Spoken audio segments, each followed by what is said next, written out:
This is the MHS Pawdcast, the online radio voice of Metuchen High School. Hey everyone, welcome back to another edition of the Metuchen High School Podcast, the online radio voice of MHS. I'm Eddie Kalegi here with Julia Hirschfield.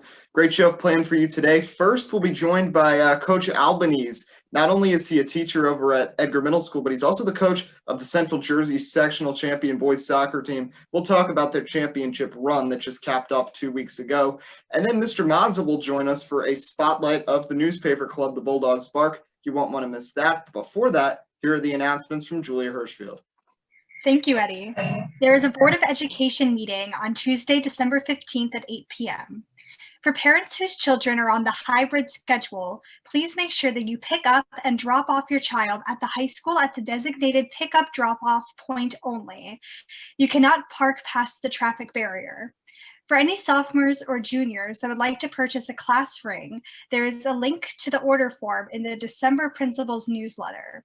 Finally, for any seniors who are yet to complete their cap and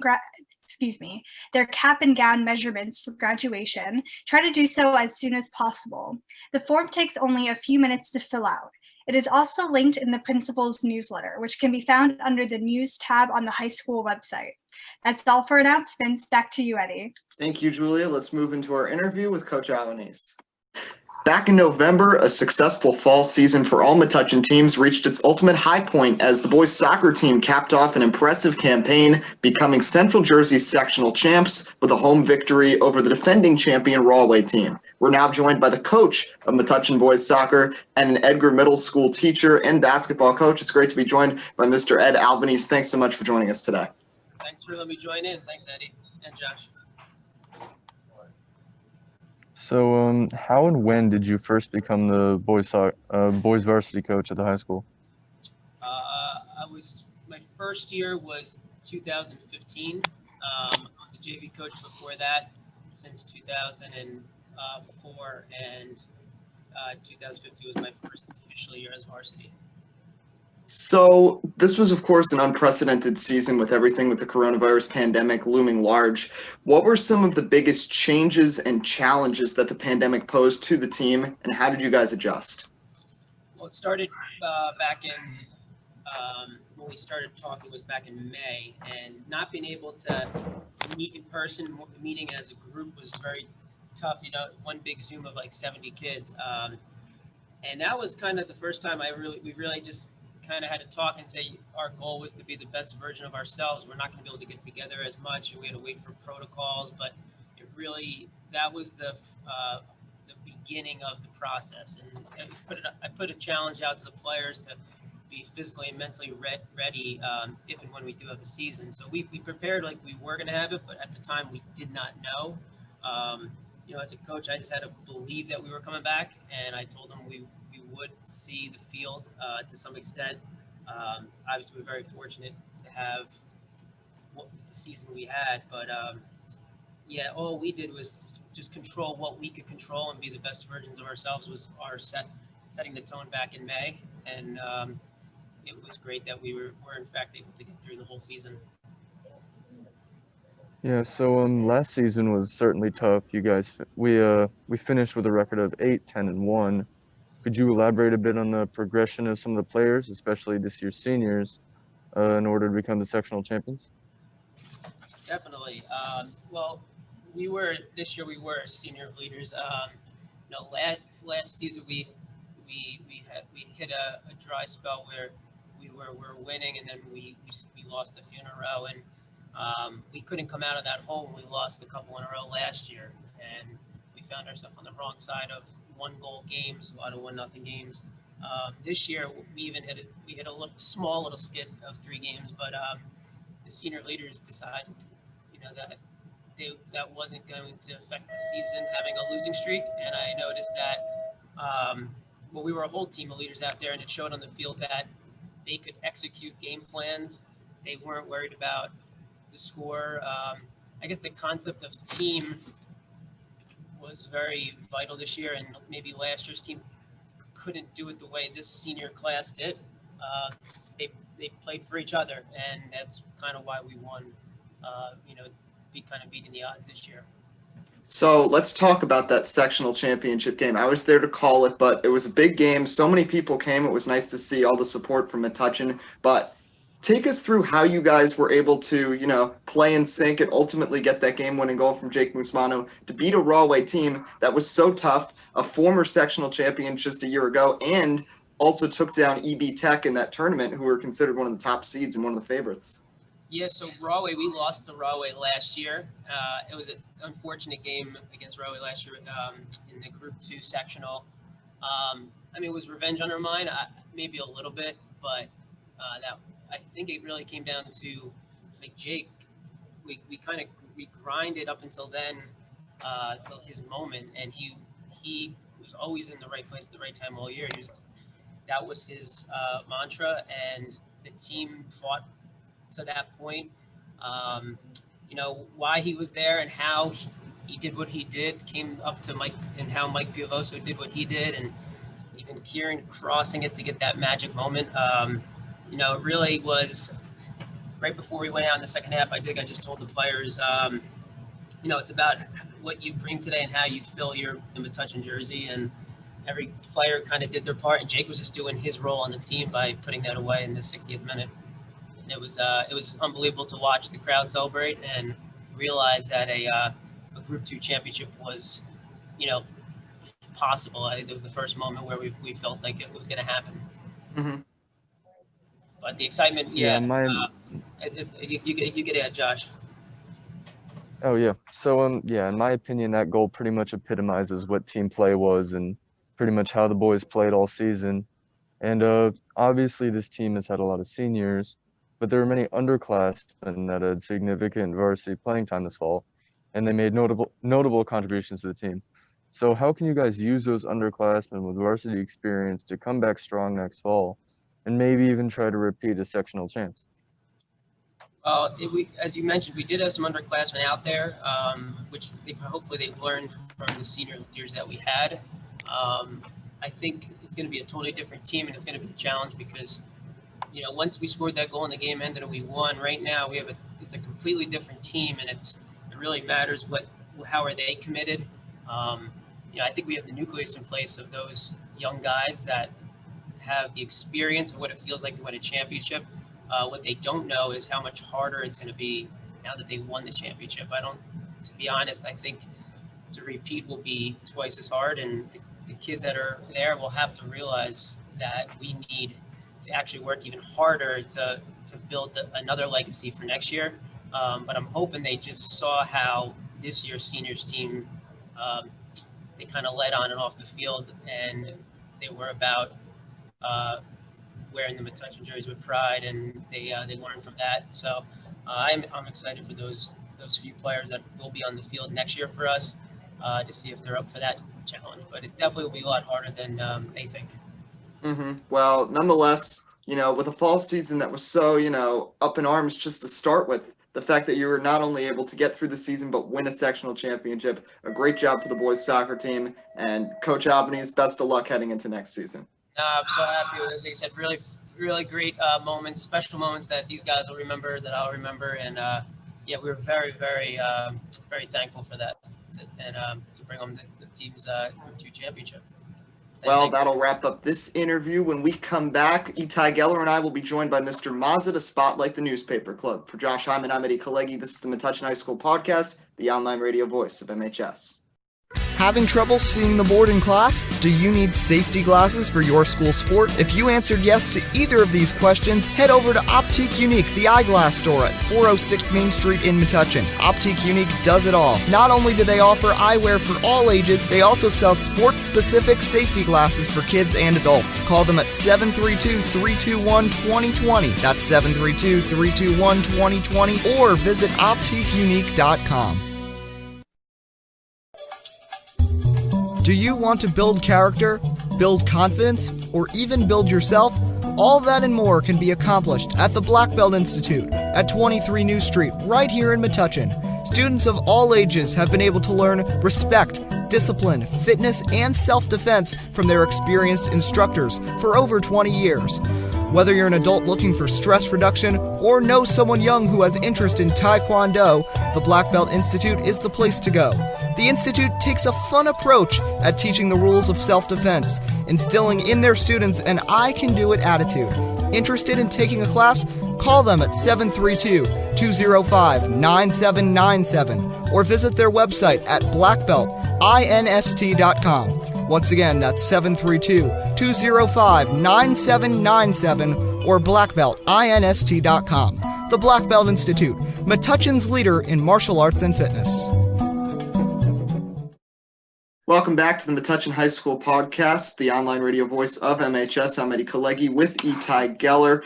Despite being digital this year, the Bulldog's Bark, a long-standing tradition at Metuchen High School, is continuing, albeit virtually. It's great to be joined now by longtime English teacher and club advisor, Mr. Mazza. Thanks so much for coming on today. Thank you. So, first question, just how long have you been in charge of the club, and how did you first earn the role? I think it's been 24 years now because I've been here 25 years. So I know I didn't do it my first year. And my second year is when I got it. The people who were advising it then all decided they didn't want to do it anymore. So I inherited it. They had a different schedule then. They used to have like this journalism homeroom, and then that changed. So yes, it's been quite a long time when they used to copy and paste. They used to print up the articles and then paste it onto these boards, and then that would be photographed. So that's how I got it, and it goes by quickly. So what do you personally enjoy most about advising the school paper? I enjoy giving writers a forum to express their ideas in a more insightful and thorough way. I think that the internet and many of the platforms that we see lend themselves to these quick sound bites.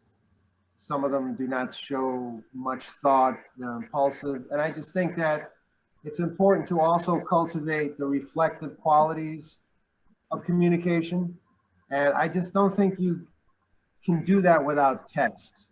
You still need to process, develop, point out your ideas in ways that are considerate and insightful, with evidence, with logical arguments, and also a place where people can be creative, poetry and short story writing.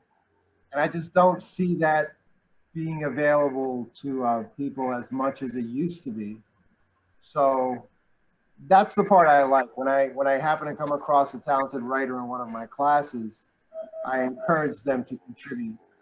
Yeah, and that kind of fits in with my next question. Like, suppose there's a student who enjoys writing like in class, but you want to convince them to join the Bark and start writing for the school paper. How would you go about doing that? Well, that's a tough one because so much of that relies on my experience. At first, I didn't really know how to do that. But I found that it's always better to get people who have the initiative and the passion, because they will produce the same work. If you ask them to do it as a favor to you, I'm not saying it's not going to be any good, but I think in your case in particular, for instance, you have strong initiative. You like doing this. This podcast you do is part of something you care about, your love, your passion for it. So I think as an advisor, I just got better at identifying that with my experience. And when I see a student who would have that inclination, I speak with that person, and it usually works out. I'll ask once, maybe twice, but I try not to pressure. And I think that pays off, because then I get something that the student really wants to do. And ordinarily, they wind up establishing a column, as you do. You have your sports column, just as other students have a book review. Or remember Luke last year used to do the music review. He actually approached me with that idea, and I tested him out to see whether or not he had the initiative, and he did. So he had the initiative and he had the continuity to carry it through. I think he did it for 2 or 3 years. And by the time a writer gets comfortable with a column, they're far more professional about it, and they usually graduate. So I have to start again. That's the way it is.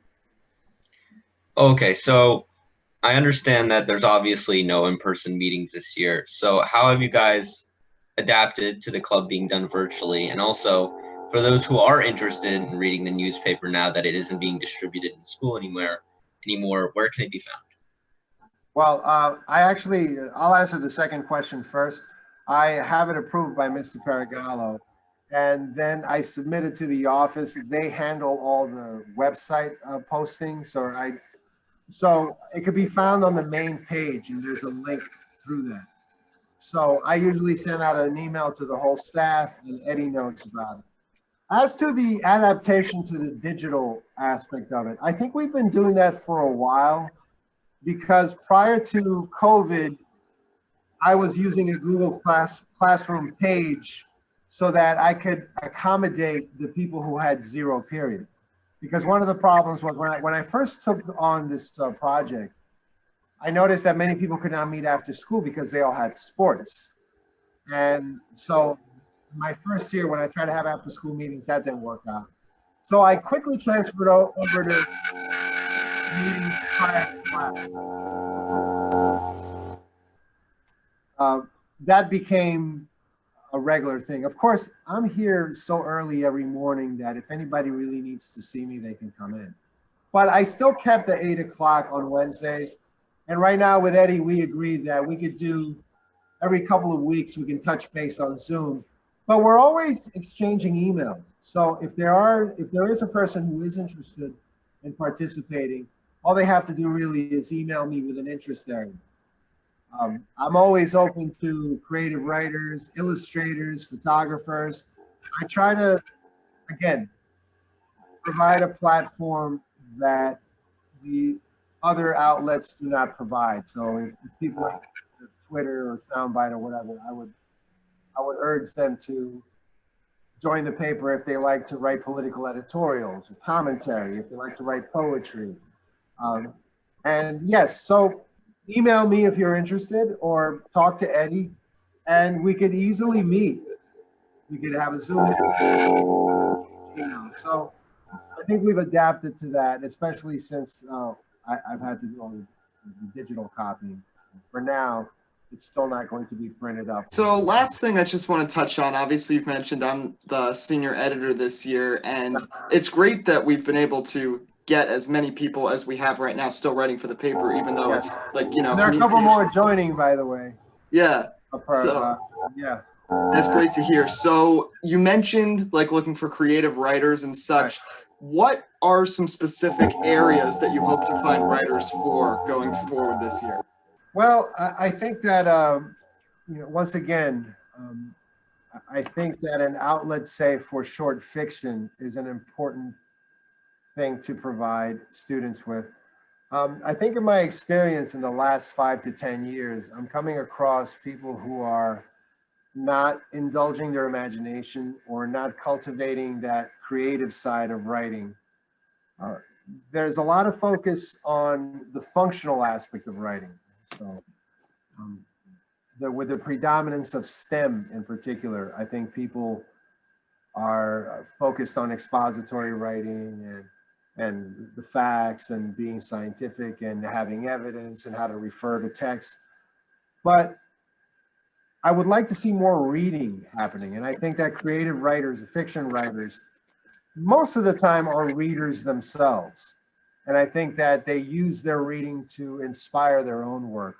So I do look for people like that just to give them an opportunity, because I do believe there's a lopsided quality to student writing. It tends to be expository, thesis-based, you know what I'm saying? Which is fine, there's nothing wrong with that. But I also like to indulge the writer who likes to be descriptive, who wants to explore nuances, who has some thematic complexity, who worries about the craft and likes to create a certain effect. So I'm trying to champion the craft, the text, the art of writing for its own sake, not simply to convey a thesis. So that's why I'm open to poets and I'm open to short fiction writers. Well, it's great that this tradition has still been able to continue this year, even in the virtual setting. So, Mr. Mazza, thanks so much for coming on, and best of luck. Okay, sure. Thanks for having me. Take care. All right, so that'll wrap up today's episode. A thank you to Mr. Mazza and Coach Albanese for joining us. For Itai Geller, Julia Hirschfield, Josh Hyman, I'm Eddie Kalegi. We'll see you next time on the Metuchen High School Podcast, the online radio voice of MHS.